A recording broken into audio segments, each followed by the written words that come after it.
Hello, everyone, and Happy New Year! We made it to the end of this year. Now we close last year's chapter and get off to a great start in the new year. And what a better way to start the year than thinking about the habits you would like to develop? After all, you are your habits and you become what you do every day. If you want to be a great interpreter, develop great habits. Today, I'm going to give you 7 habits that I've implemented myself and have helped me and many others achieve positive outcomes in our careers. Ready? Let's get started. Habit number 1, attend professional events.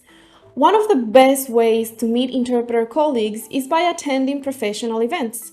These events can be in person or online workshops, webinars, or networking sessions typically hosted by professional associations like the NCISC, the IMIA, ATA, and other great organizations. Professional events can be really exciting educational and social opportunities where you have a group of passionate and knowledgeable professionals come together. Very interesting discussions take place. You get to trade perspectives and know what's happening in the interpreting world. And at the same time, you're putting yourself out there and letting people know about your work, your passions, and projects. This can help you connect with like-minded interpreters that can later on become part of your colleague network. For example, think about when you need the advice or the skills of another professional. Who do you think about first? You start first with the people around you in your network. Being surrounded by passionate and talented interpreters and being one yourself can help you access work opportunities that will be more difficult to get otherwise. And most importantly, I think you'll find your own place in the interpreting world, so you're more likely to get the jobs you like and collaborate in a variety of projects with other language professionals who take their interpretation work just as seriously as you do. And nowadays, you can join many of these events either online or in person, so make sure to check this year's activities of any of the professional associations you're part of. Habit number 2, journaling. Journaling has been one of the habits that have accompanied me since I started my interpreting career, and I can see myself maintaining that habit into this and many more years to come. Journaling can be really personal, but put simply, it's writing down or drawing your thoughts in the way that you find most helpful. You can have a visual journal with art, drawings, or collage, and maybe even diagrams and flowcharts to organize and keep track of your ideas about your work, goals, or interpreting skills. Journaling can be a lot like having a conversation with yourself. In a way, it helps you understand your own ideas more clearly. Sometimes it can even work as an idea holder. Let me explain what I mean by this.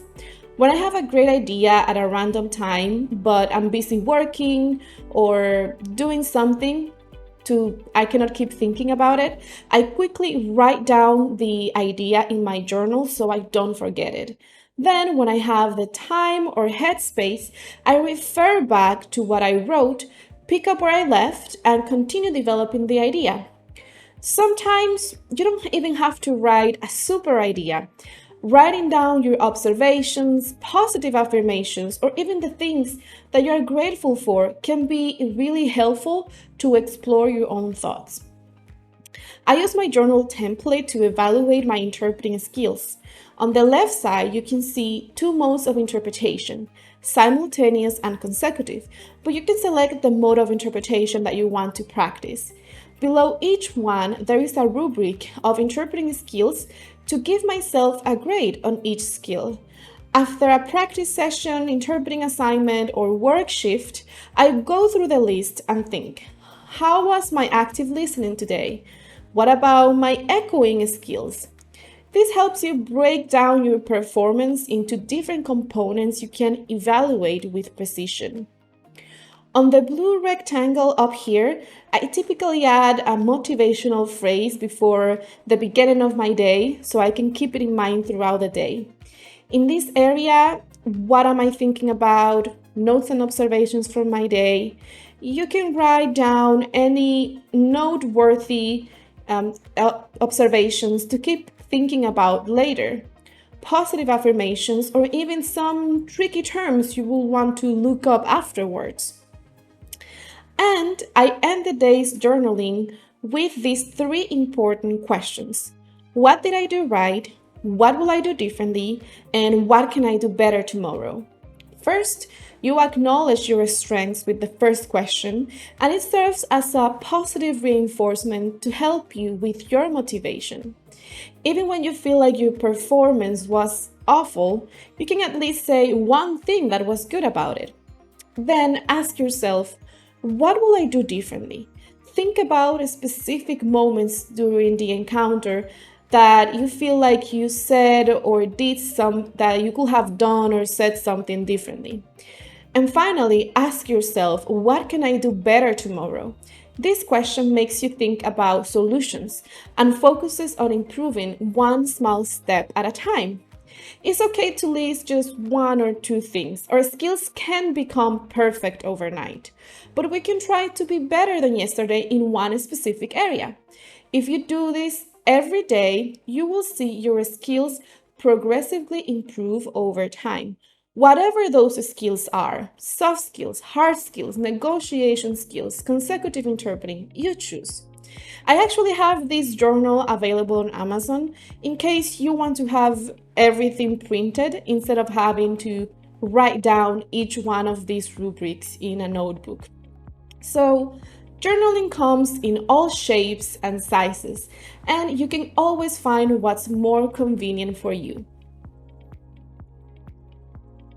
Habit number 3, meditation. Meditation is a habit that is recommended by everyone, and for a good reason. Meditation helps you feel and think much better. There are different types of meditation, but I'm going to mention two types. Meditation by emptying your mind and not thinking about anything, and meditation by focusing on a single thought or idea. Typically, when you meditate, you can close your eyes and take a deep breath. Focus on your breathing and your heartbeat. Observe your thoughts passing by without entertaining those thoughts. Let your mind slowly empty itself until there are no more thoughts and you can only focus on your breathing. Or you can focus on a positive affirmation like telling yourself, I'm a great interpreter, I like my job, I'm talented, and other affirmations. If you meditate for 10 to 15 minutes at the beginning and at the end of your day, you are more likely to feel more centered throughout the day. You can also meditate during your break times to give your brain a reboot and continue your day feeling refreshed and with more mental clarity after removing the clutter of the many thoughts that stress you out during the day. There is an extra benefit to meditation that is very specific to interpreters, which is being able to control where the flow of your attention is going. This is an important skill in consecutive interpretation, the ability to shut down any background distractions and focus on listening to the speaker in the same way you will focus on your breathing when you are meditating. So, meditation for interpreters is like killing two birds with one stone. You feel much better and your interpretation performance also improves. Habit number 4, interpreting at least 3 times per week. Whether it is consecutive or simultaneous, interpreting is a lot like being a mental athlete. And athletes need to stay in shape. Otherwise, they lose their skills and cannot perform as well as they used to. The same thing applies to interpreters. The common idiom rings true. If you don't use it, you lose it. So, one way to avoid getting rusty is by regularly interpreting every week. Especially for people who do not work full time as interpreters, you need to make a concerted effort to use your interpretation skills, whether that's by working, volunteering, or practicing with the study materials. In fact, practicing with the study materials does not only help you with the skill maintenance, but also with the skill development. For example, being exposed to new medical specialties and expanding your vocabulary, stretching your memory retention limits in a safe, role play environment instead of experimenting with real encounters. This can be very helpful to develop your skills, and interpreting practice materials are actually our specialty at interpremed.com, with hundreds of hours of on-demand practice to keep your interpretation muscles strong. Habit number 5, positive thinking. As much as we love our profession, it can also be a very difficult profession to be in. We have many language access challenges, and there is a downward push to lower interpretation rates. So, how do we stay resilient in such an environment? By practicing positive thinking. If you focus on the positives instead of the negatives, you are more likely to take steps to solve problems because you believe that there can be a positive outcome for them. For example, you need some optimism when you apply for a job position because you hope you will get hired. If you didn't think that, you will never apply. So being positive makes you take action to improve a situation. Now, life is not black and white with positives and negatives only, but having the tendency to see the brighter side of things is in your best interest. It can help you attract more positive things to your career because you give them a chance to be conceived in your mind first and then transfer them into the real world with concrete actions that lead to positive results. One way to stay positive is to have a gratitude journal. Again, journaling. Every day, write down something you are grateful for or something you did well. Focusing on these everyday successes will help you keep yourself motivated and happy, which in turn makes you more likely to do the hard work that needs to be done to achieve your goals this year. So there is nothing to lose from having a healthy, positive mindset. Habit number 6, time blocking.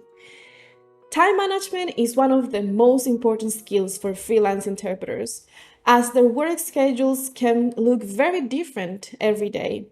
So, how do we stay productive? There are many different strategies and tools we could talk about for hours, but today I want to give you one strategy that you could add to your everyday planning. It's called time blocking. Time blocking consists of organizing your daily activities in 30 to 2-hour blocks of time assigned to different parts of your day. The trick is making sure you do the activity at the scheduled time. Think of it as a compromise you've made to yourself that the future you will be very thankful for, a commitment you make to yourself. It's also important to know which activities are most important for you, as our time is limited and we can only do so much in a day. We want to continuously work on the things that matter to us and assign them a block of time, either daily, monthly, or bi-weekly. Once you have set a block of time to do something, do everything in your power to keep that commitment. Taking steps to avoid distractions will also be helpful for your productivity.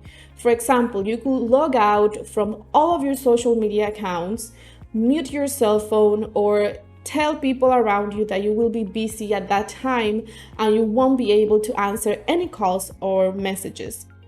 This will help you keep your focus and complete the activity on time.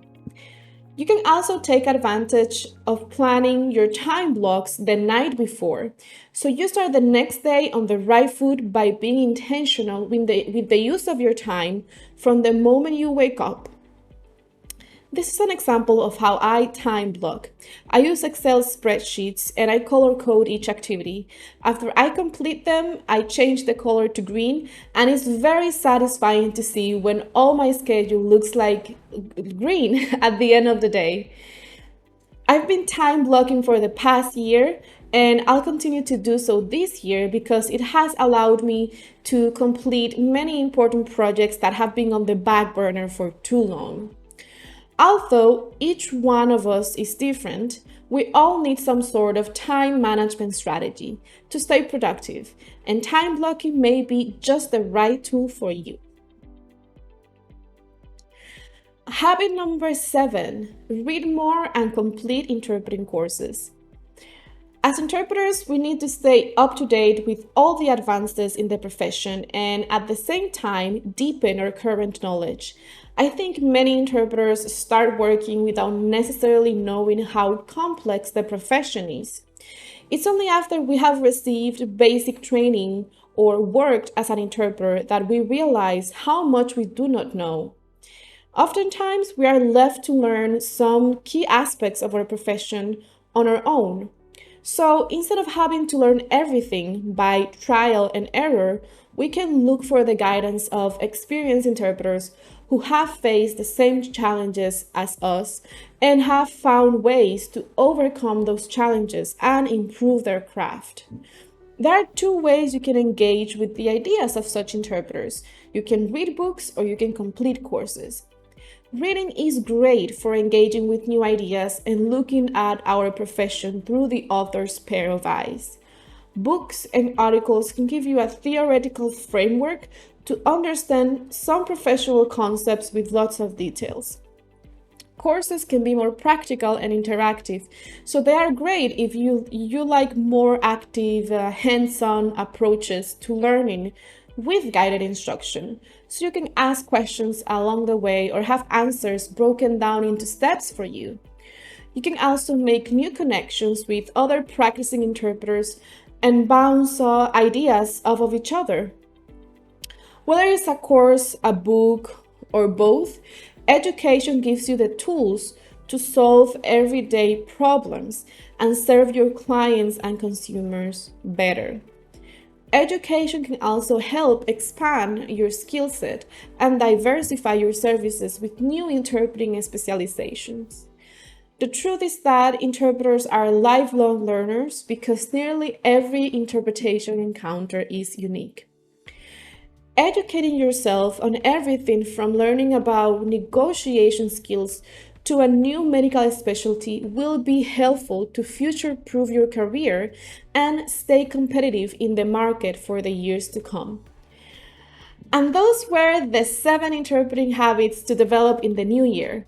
I have added a list of the resources that I've mentioned with the template for the time blocking, the link to my Amazon journal, among other resources in the video description. Please let me know in the comment section which habit you are going to give a try first, and don't forget to like and subscribe. It helps me keep posting videos like this. So thank you so much for watching, and until the next time.